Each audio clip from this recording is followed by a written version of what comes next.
Merci beaucoup. Merci aux organisateurs de nous donner cette opportunité de présenter la perspective de la Tanzanie.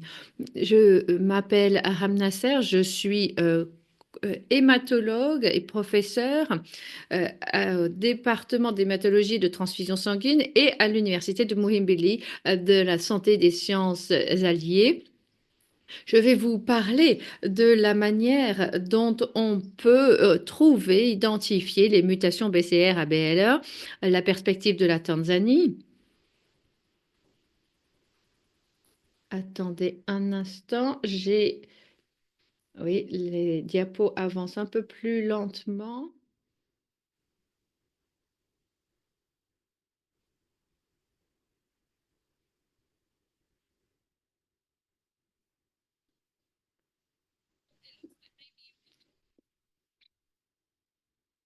Ah, voilà, ça y est. Ça y est, ça passe maintenant. Ok, très bien. Mes excuses pour ce petit problème technique. Alors, voici une photographie rapide de la situation en matière de LMC en Tanzanie. La LMC est la leucémie la plus communément diagnostiquée. 45% des patients souffrant de leucémie souffrent de LMC. On voit à peu près 50 à 80 patients par année et comme d'autres pays l'ont dit, on voit une plus jeune population de patients. L'âge médian est de 40 à 45 ans, mais nous avons dans certains cas un âge médian de 38 ans. Donc nous avons vraiment des patients plus jeunes par rapport à d'autres études qui ont été faites auprès de populations caucasiennes. Nous avons un programme d'accès maximum à l'imatinib. Nous avons deux sites.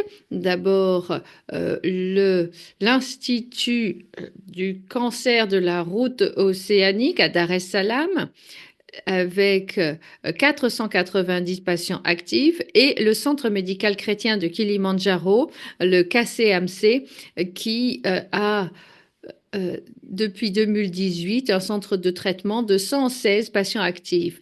C'est dans le nord-ouest de la Tanzanie, euh, comme vous le voyez sur la carte. Pour l'ensemble du territoire de Tanzanie, nous n'avons que deux centres d'accès et donc les patients doivent voyager vers ces centres partout ailleurs dans le pays et vous pouvez vous imaginer que cela pose des problèmes parce que les distances sont assez longues. Alors, nous avons des preuves des recherches locales que nous avons réalisées. Les patients, normalement, se présentent tardivement. Et la durée moyenne des symptômes est d'un an, 15 mois, plus ou moins 9 mois avant que le patient ne se présente à l'hôpital. Donc, avant l'apparition des symptômes, le patient sera peut-être chez lui, tout simplement, ou il ira peut-être voir l'hôpital local, mais le diagnostic entre la première apparition des symptômes et le moment du diagnostic le délai est assez long. Donc, on a une splénomégalie massive. On voit énormément de gonflement de la rate déjà. Vous pouvez donc vous imaginer la charge que représente la maladie. Et ces patients très souvent sont en anémie grave, ce qui nécessite des transfusions sanguines avec un HP très bas qui nécessite les transfusions sanguines. Nous avons un gonflement du foie également dans certains cas pour la numération des globules blancs, on a des patients qui vont jusqu'à 800 même.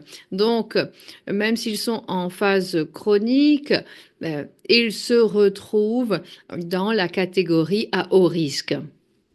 Pendant le traitement, nous voyons un très haut taux de cytopénie. Et ça, c'est parce qu'il y a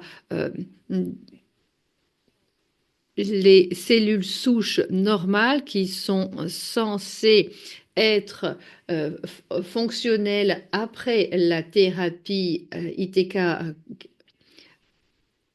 ne s en fait, sont pas remplacées. Donc il y a des interactions aussi avec d'autres médicaments et parfois des interruptions. Donc c'est une arme à double tranchant. Le patient n'a pas été suffisamment, exposé à l'imatinib, mais comme il y a une cytopénie, il faut interrompre la thérapie, ce qui signifie que le patient est plus à risque d'avoir une transformation. C'est ce que nous rencontrons. Le suivi, en général, avant 2019, on avait commencé en 2004, le suivi était essentiellement hématologique parce que le coût des PCR était très élevé, parce que les tests PCR étaient réalisés à l'étranger. Nous n'avions pas la capacité de réaliser ces tests chez nous et le coût était entre 250 et 350 dollars américains. Les patients étaient donc suivis sur la base de la numération sanguine. Après 2019, nous avons réalisé une étude qui montrait que tous les patients que tous les patients qui étaient traités avaient une réponse moléculaire. Et donc, nous avons pu présenter aux autorités hospitalières que même si l'on ne voyait que 50 à 60 patients par an et que ça ne suffisait peut-être pas pour demander un nouveau test qui est cher, mais si on inclut le suivi qui doit être fait tous les 3 mois, alors on a un grand nombre de patients qui sont touchés. C'est pour cela qu'il y a cette demande. Suite à notre étude, nous avons pu convaincre l'hôpital d'offrir un PCR et au lieu de payer 250 à 350 dollars, on paye maintenant 60 à 70 dollars. Et cela grâce à la fondation Marx et avec nos kits Gène Expert, on a pu faire abaisser le prix pour les pays à faible et revenus faibles ou intermédiaires. Nous n'avons pas évidemment le luxe de pouvoir assurer le suivi tous les 3 mois, mais on encourage les patients à se présenter à un test PCR au moins tous les 12 mois pour qu'on sache au moins où en est leur réponse moléculaire. Donc, c'est ce que nous avons fait. Si vous regardez ce graphique à droite, vous avez le taux BCR-ABL et chaque point représente un patient. Et vous voyez aussi de ce côté-là du graphique la série temporelle. Donc, cela montre bien, c'est en mois, que les patients qui sont traités à l'imatinib pendant de nombreuses années voit qu'il y a on voit qu'il y a une diminution du PCR, hein, parce qu'on a déjà le diagnostic. Donc, pour cette étude, nous étions un peu ambitieux. On attendait une réponse moléculaire majeure, mais lorsqu'on a fait une nouvelle analyse pour comparer avec ceux qui avaient une réponse cytogénétique complète, la réponse était la même. 24% en dessous de cette ligne des patients sont ceux qui ont une réponse moléculaire appropriée selon la durée de traitement à l'imatinib. Donc, une large partie de nos patients n'ont pas de bonne réponse moléculaire. Sur la base de ces résultats, nous avons pu discuter avec la Fondation Max pour voir si l'on pouvait avoir une thérapie aux ITK de deuxième génération avec les autres médicaments. Vous voyez ici la question principale. Quand doit-on regarder une mutation du gène BCR-ABL1? C'est ce qui a été recommandé par le laboratoire européen pour la leucémie, l'ELN, pour voir quelles sont les catégories d'alerte ou d'échec du traitement. C'est ce qui peut faire passer les patients à la deuxième phase. S'il y a progression aux thérapies aux ITK, il y a possibilité de dépistage de la mutation du gène BCR-ABL1 et on peut avoir, dans certains cas, la maladie qui progresse à la phase accélérée et nous avons aussi des patients qui ont fait des rechutes après une greffe et on voit là, la mutation du gène BCR-ABL1 supérieure à 0,1%. Alors comment rechercher cette mutation? Eh bien, on a utilisé le séquençage sanguin qui est la norme depuis de nombreuses années, mais le niveau de sensibilité de 20%, c'est-à-dire que on ne trouve les mutations que lorsque l'on a plus de 20% des cellules qui sont présentes dans le sang. Et on s'est recommandé pour le dépistage avec le NGS qui a un taux de sensibilité de 3%, ce qui permet une détection précoce des mutations pertinentes du point de vue clinique. Donc voilà ce que l'on recommande en général. J'aimerais maintenant vous parler de ce que l'on fait véritablement et comparer avec ce qui est recommandé. Tout d'abord, dans des entités cliniques, l'analyse de mutation du gène BCR-ABL1 n'est pas faisable ni abordable. Le test est fait à l'étranger, à Mumbai, en Inde et ou en Afrique du Sud. Le coût est de 260 à 300 dollars. Vous pouvez vous imaginer que c'est très cher et il n'y a que peu de Tanzaniens qui peuvent s'offrir ce test.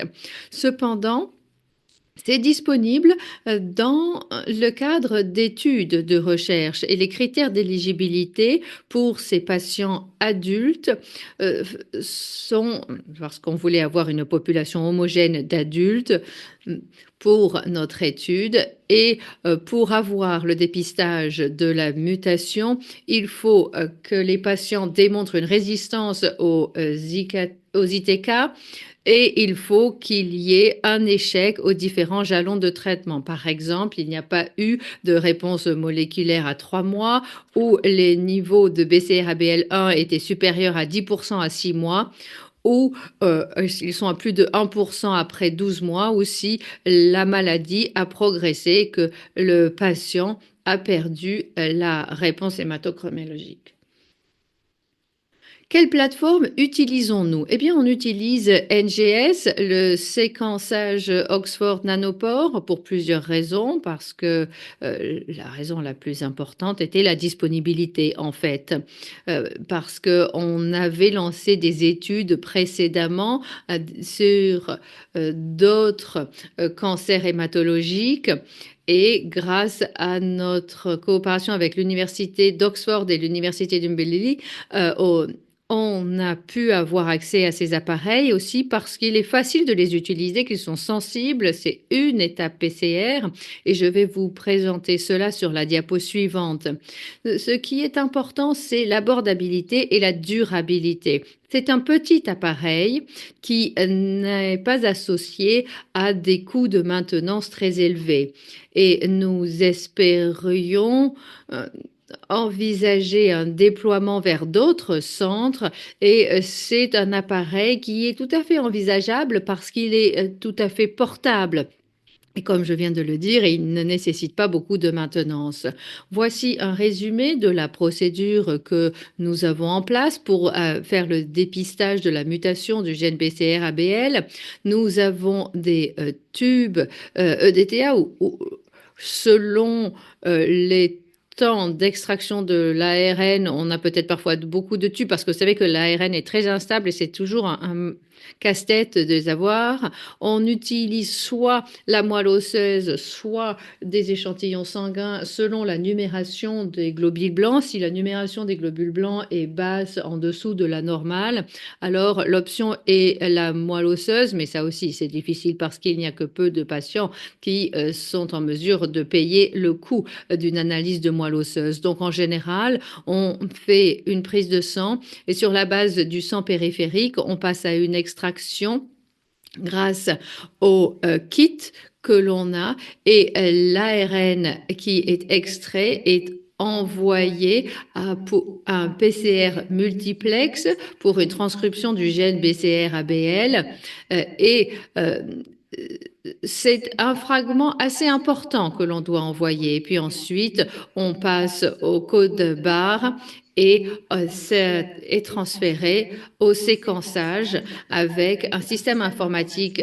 maison que nous avons mis en place. Pourquoi faisons-nous ce dépistage dans notre région? Eh bien, parce que l'un des avantages, c'est qu'on n'a besoin que d'un seul PCR. Donc, on amplifie le PCR à la portion ABL1 et pour d'autres méthodes, après le BCR, il faut aussi amplifier l'ABL. Donc, avec la capacité de ce kit, on peut extraire des fragments assez longs et on peut les séquencer sans avoir à extraire la protéine. Et donc, ça nous permet d'avoir un séquençage de l'ensemble du euh, segment. On est passé de exon 2 à exon 10. Alors, que faut-il faire pour parvenir à créer un laboratoire de tests en mutation? C'est la question qu'on m'a posée. Alors, j'ai essayé d'être à la fois exhaustive et en même temps concise. Ici, nous avons les principaux éléments de ce dont nous avons besoin pour l'analyse des mutations. Il faut l'équipement, il faut un espace de laboratoire adéquat parce que certaines de ces procédures PCR doivent être séparées d'autres procédures. Donc, il faut vraiment un laboratoire adapté, il faut des consommables. Et en ce qui concerne les consommables, comme vous le savez, la plupart sont importés des États-Unis ou du Royaume-Uni, ce qui signifie des coûts supplémentaires au niveau de l'achat. Très important également, les ressources humaines. Il faut une équipe résiliente qui soit motivée, qui soit désireuse de construire quelque chose à partir de zéro. Rappelez-vous, la plupart de ces tests n'ont jamais été faits dans certains pays. Et donc, en termes de formation également,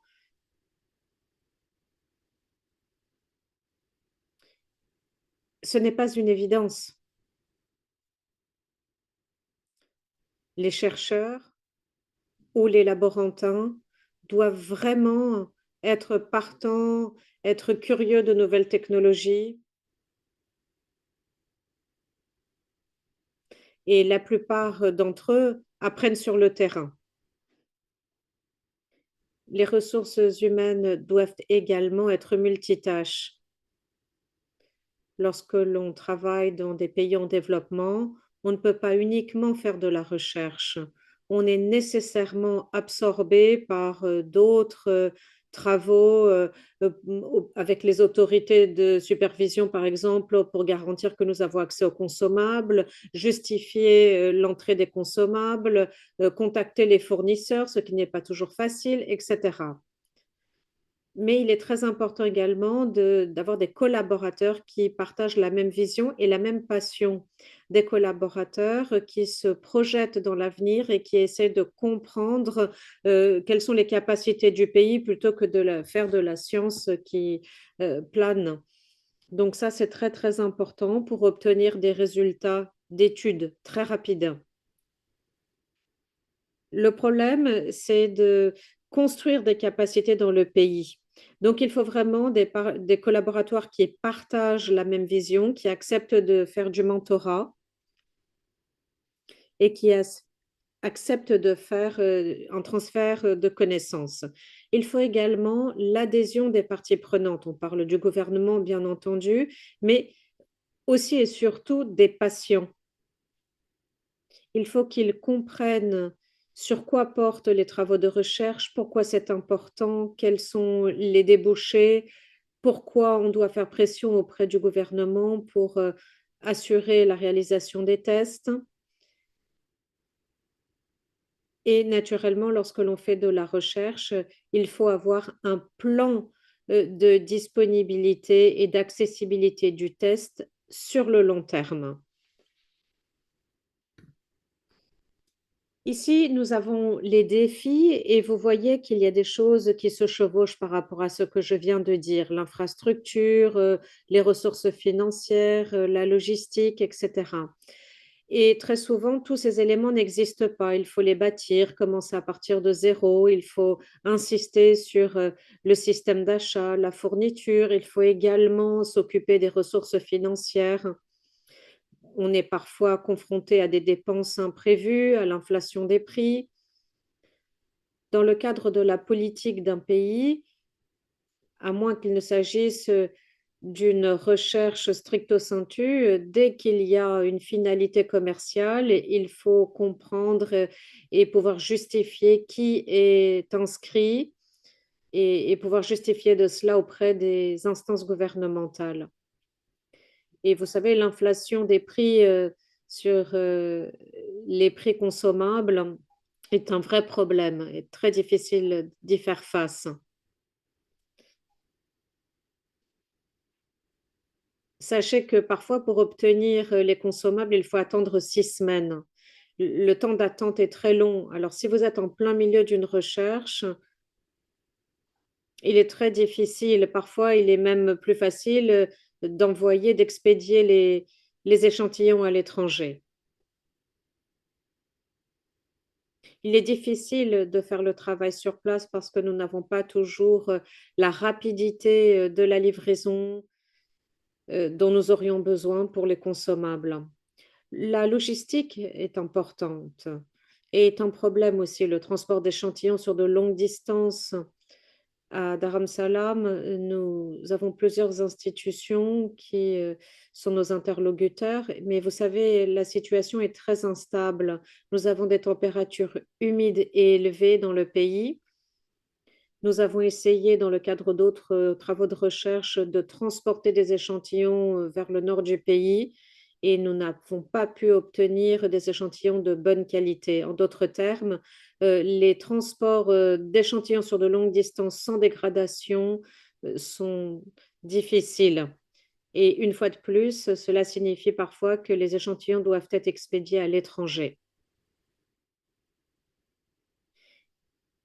Et il y a également la question de la validation et de la protection. Vous savez, on parle de génétique et donc on parle de base de données. Il est parfois difficile d'obtenir des données génétiques locales.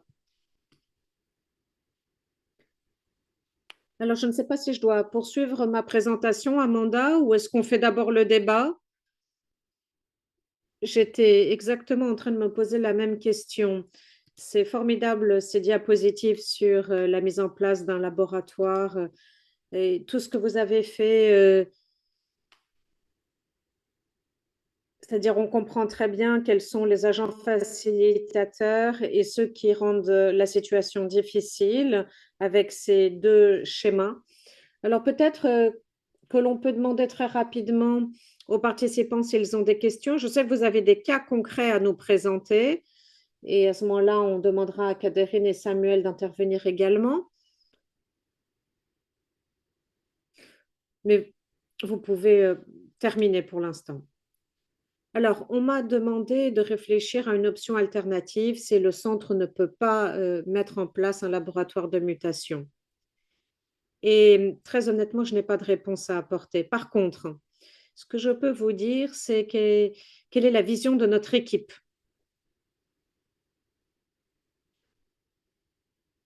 Pour nous, c'est un problème de recherche, c'est-à-dire comment interpréter ce que l'on a créé, comment en faire un service à la disposition des patients, comment faire en sorte que la recherche soit intégrée dans le service.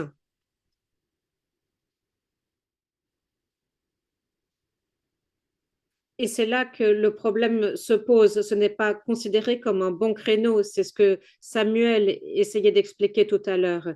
Est-ce que ces problèmes de cytogénétique euh, sont importants par rapport à d'autres maladies infectieuses comme le paludisme, par exemple? Nous avons travaillé avec Serenox Africa. Nous voulons créer un laboratoire pour le dépistage qui soit ouvert à la Tanzanie et à d'autres pays africains. À l'heure actuelle, nous sommes en cours d'accréditation. Cerenox africa sera en mesure d'absorber les capacités humaines que nous avons créées, les chercheurs, mais également le savoir-faire technique que nous avons accumulé au fil des ans. Donc, cette collaboration entre pays africains, nous avons sélectionné plusieurs centres ayant des compétences spécifiques, et bien, tout cela sera très important et permettra de mieux tirer parti des échantillons. Parce qu'il ne s'agira plus simplement d'avoir un ou deux échantillons par semaine. Nous pourrons avoir accès à des échantillons groupés et par conséquent, nous pourrons également faire des recherches plus poussées et réduire le délai d'attente.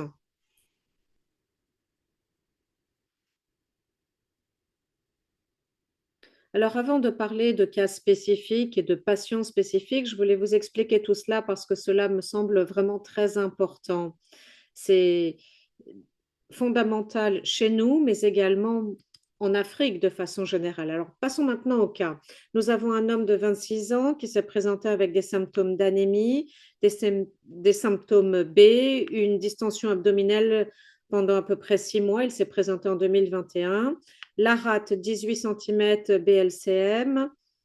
Nous avons un GB de 250, N 220, un baso de 3%, une hémoglobine de 8,4. Et vous voyez les autres données à l'écran. Nous avons des blastes à 5%. Donc, le patient est en phase chronique. Le PCR réalisé indique 120%. Le risque SOCOL indique un risque intermédiaire.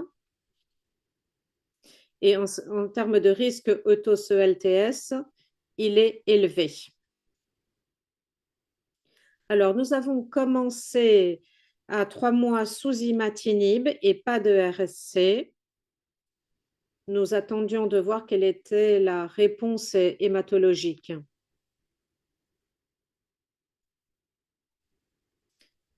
Il n'était plus dans une phase aiguë, mais il y avait quand même un blast de moins de 10% et il était toujours en phase chronique. Nous avons décidé de le placer sous UH en attendant la dasatinib à 800 mg une fois par jour.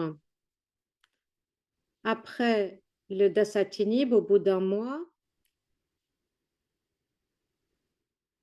les globules blancs ont diminué.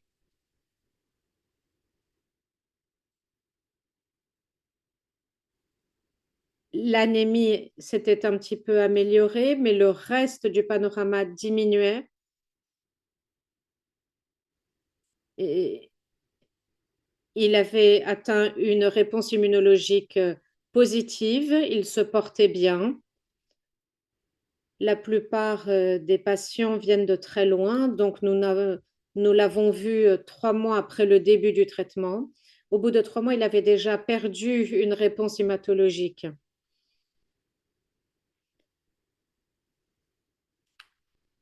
Et c'est là que nous avons commencé à faire l'analyse des mutations en fonction des données recueillies. Mais ça n'a pas beaucoup aidé le patient. Nous avons rencontré de nombreuses difficultés dans cette analyse. Il y avait 2 traitements ITK. Il y avait d'abord la pronatinib,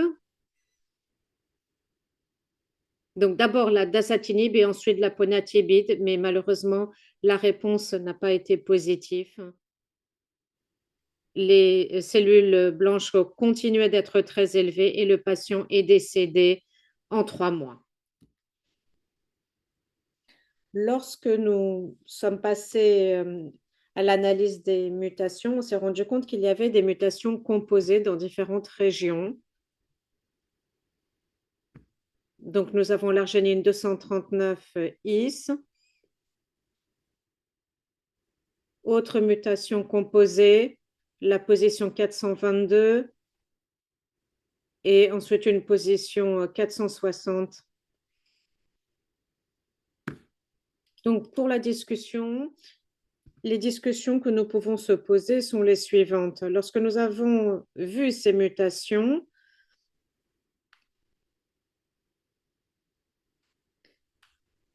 comment interpréter cela au niveau de la CML? Il y avait les questions d'estomac et de mélanome. Donc, les questions pour nos experts pourraient être les suivantes. Comment interpréter les variantes qui n'ont pas été signalées précédemment? Comment différencier les témoins des variantes pathogènes? Et pour revenir aux patients, quel aurait été le meilleur ITK pour la mutation composée et qu'est-ce que nous aurions pu faire d'autre? Nous savions que la greffe n'était pas une option. Donc, y existait-il d'autres possibilités? Et en ce qui concerne les ITK de deuxième et troisième génération, elles ne sont pas immédiatement disponibles chez nous. Il aurait fallu attendre au moins un mois. Alors, combien de temps après la perte de réponse devons-nous intervenir pour éviter une crise? Tout le monde, les mentors, les collaborateurs, toute l'équipe, tous les hématologues sont ici sur cette photo. Donc, nous voyons ici le rassemblement de plusieurs personnes qui partagent la même vision, le même enthousiasme. Et ce qui est très important également, c'est le travail de plaidoyer qui permet de continuer le travail et qui permet également de faire de l'éducation auprès des patients. Merci beaucoup. Laissez la diapositive des questions à l'écran. Merci à vous et merci à Samuel d'avoir si généreusement partagé avec nous ce que vous faites. Nous sommes ici pour apprendre les uns des autres, pour partager nos connaissances, pour comprendre ce qui se passe bien chez les uns et chez les autres, si vous faites la même chose ou si vous faites différemment. Ce serait formidable que vous vous exprimiez pour que vous nous disiez un petit peu ce que vous faites. Vous pouvez utiliser le chat. Il y a d'ailleurs des questions dans le chat, mais avant de passer au chat, j'aimerais savoir si Katharina et Samuel souhaitent essayer de répondre ou de réagir aux questions posées par Alam. Merci beaucoup, Alam, pour cette très bonne présentation et cette vue d'ensemble. Je crois que Samuel avait également des questions sur l'analyse des mutations composées. Si j'ai bien compris, dans vos pays, il est difficile de faire des analyses des mutations, quelles que soient les installations médicales, n'est-ce pas? Réponse oui.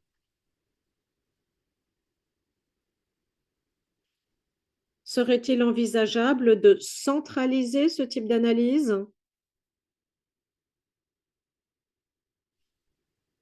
Le nombre de patients qui exigent une analyse des mutations n'est peut-être pas aussi élevé que celui des PCR en temps réel. Alors, pourquoi ne pas envisager de centraliser l'analyse des mutations dans vos pays? Réponse oui, absolument. L'hématologue en chef est au cœur du travail. Vous avez évoqué l'instabilité de l'ARN.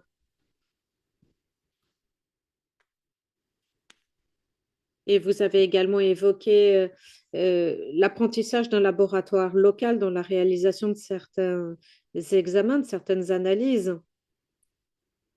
Je crois que la façon la plus simple de procéder serait d'essayer d'isoler l'ARN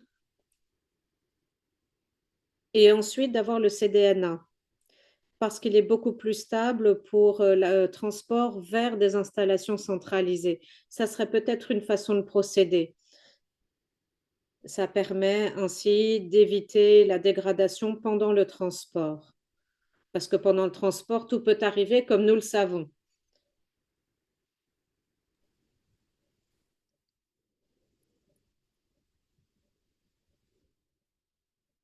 Bien, alors nous pouvons passer aux questions maintenant qui ont été posées par Alam, si ça vous va. Oui, tout à fait. Nous avons quelques questions qui sont affichées, effectivement, dit Amanda. Est-ce que vous pourriez commencer par les deux questions qui sont les plus importantes pour vous, puis ensuite on pourra passer à la suite. Allez-y, allez-y, Katerina. Je ne vais pas vous guider, hein. Vous pouvez choisir s'il y a une question qui vous intéresse plus particulièrement. On peut commencer par cette question-là. D'accord. Alors, la question principale, on pourrait peut-être la demander à l'âme. Oui, je crois que la question principale, dans le contexte de ce cas, lorsqu'on a des mutations qui n'ont pas été dépistées précédemment et que le patient, on le voit, a une résistance, comment pouvez-vous prévenir cela sur la base de ce que vous avez déjà isolé? Oui, j'ai vu que dans ce cas, il y avait 3 mutations.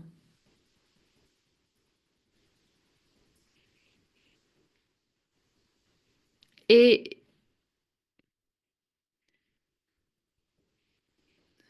pour l'instant, on n'avait pas vu que ces mutations étaient dues à des pathogènes. Alors, est-ce que vous savez quelle était la fréquence de ces mutations dans l'échantillon que vous avez analysé? Parce que je crois que c'est important. Oui, je ne me rappelle pas les chiffres, mais ça devait être de 20 à 30%. Oh, 20 à 30%, ok. Avec la technologie nanopore, vous travaillez sur la base du cDNA, donc vous avez le séquençage, c'est ça que j'ai bien compris, d'accord. Alors, les pourcentages que vous avez évoqués sont assez élevés pour ces mutations-là. Et il est assez difficile de dire ce que l'on peut faire si on ne connaît pas la sensibilité aux ITK.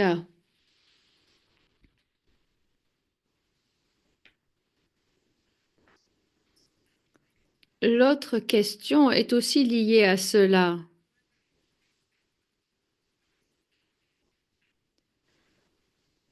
Oui, il faut savoir si c'est pathogénique aussi. 20-30%. Je crois que l'ITK le plus puissant, c'est le ponatinib pour lutter contre ces mutations. Mais vous nous avez dit que dans ce cas d'espèce, le ponatinib n'avait pas aidé. Et le patient est décédé c'était un décès lié à la LMC, n'est-ce pas? Oui, oui, oui, oui, c'était après 3 mois de ponatinib, il n'y a pas eu de diminution du nombre de globules blancs et ça menait au décès. Alors, ce que l'on ferait dans notre laboratoire, je peux vous en parler, lorsque l'on a de tels résultats avec des mutations anormales et assez bien implantées, là, on fait une analyse in vitro avec les ITK, c'est-à-dire que pour 24 ou 48 heures, on prend les cellules, on les met en contact avec les ITK. Moi, je commencerai évidemment avec le ponatinib et ensuite on mesure l'IC15. Mais bien sûr, il faut attendre un peu et on ne sait pas si le patient a le temps d'attendre les résultats. Et puis, on réalise une analyse pour voir si c'est la cause de ces mutations. Mais là, dans ce cas d'espèce, vous avez réalisé une analyse de la BLCM, donc ça peut être pertinent, mais là, vraiment, je ne sais pas ce que l'on pourrait faire avec un tel patient, avec ces mutations-là. Comme je l'ai dit, nous, on ferait un test in vitro. Ok, merci.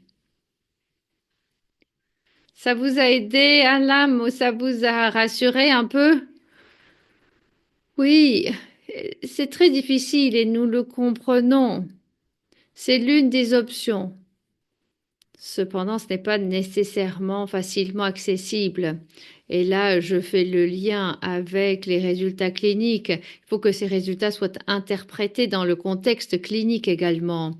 Et ce n'est pas que l'on a à chaque fois des mutations qui n'ont pas été dépistées. Parfois, le cas est très clair. Il y a une mutation, par exemple la mutation 315, qui a déjà été dépistée, ça c'est clair. Mais dans certains cas, c'est un autre problème que l'on rencontre. Et c'est justement ce cas-là.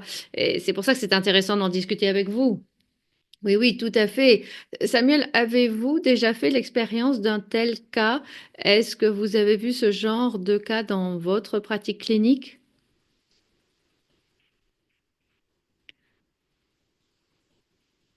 Oui, je n'ai pas pu présenter tout le séquençage parce qu'on n'avait pas beaucoup de temps, mais on a fait un séquençage avec, je me rappelle pas exactement ce que c'était, mais on pouvait le trouver ailleurs. On pensait qu'on devait refaire le test, reprendre un échantillon, mais on avait toujours un morceau de l'échantillon et on s'est rendu compte au séquençage qu'il y avait exactement la même mutation. Merci, Arlam. Pouvez-vous peut-être réafficher les questions que vous avez posées parce qu'on arrive à la fin de la discussion?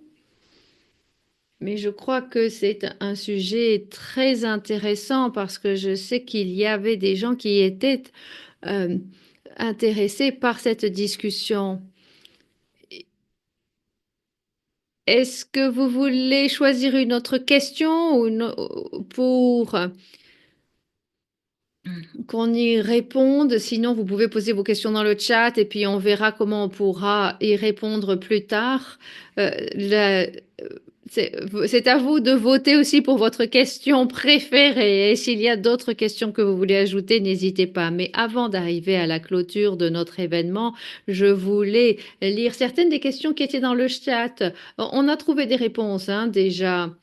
Euh, il y a eu une question pour Samuel sur l'analyse et la réponse a été apportée déjà par Samuel dans le chat.